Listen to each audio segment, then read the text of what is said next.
Alors une fois installé sur votre logiciel PowerPoint, la suite iSpring 9 vous permet d'utiliser également un outil bien spécifique qui s'appelle l'outil Dialogue et qui va vous permettre de réaliser des simulations d'échanges entre deux personnages dans des environnements qui seront adaptés à la situation que vous voulez représenter.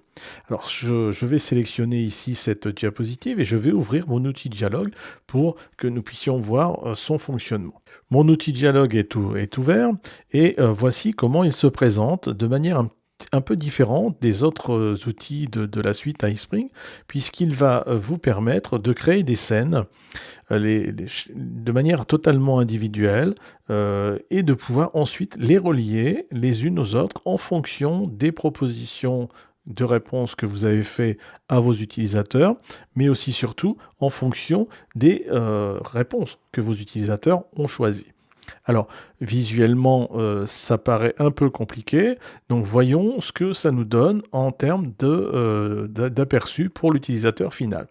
Donc ici, j'ai mon utilisateur final aura cet écran-là, on lui donne un premier écran où on lui explique ce qui va lui arriver, et finalement, et on lui propose de démarrer quand lui se sent prêt.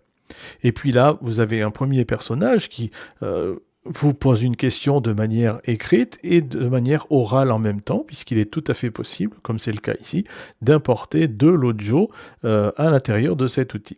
Alors, l'utilisateur a deux choix de réponse, et là, il dit que par exemple, il aimerait faire l'acquisition d'un nouveau véhicule, et la personne lui pose une nouvelle question, donc on est toujours dans l'échange, et là, il va choisir plutôt un véhicule diesel.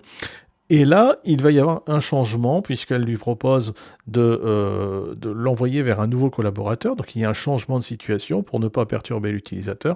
On fait une pause et on propose à l'utilisateur de prendre la décision d'aller au-delà.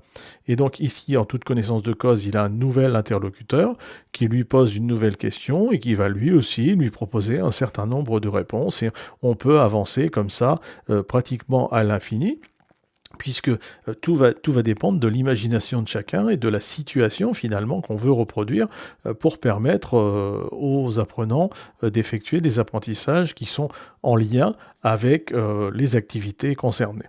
Donc voilà pour cette partie et voilà ce qu'on peut produire avec l'outil interaction, avec l'outil dialogue pardon, de iSpring. Ensuite.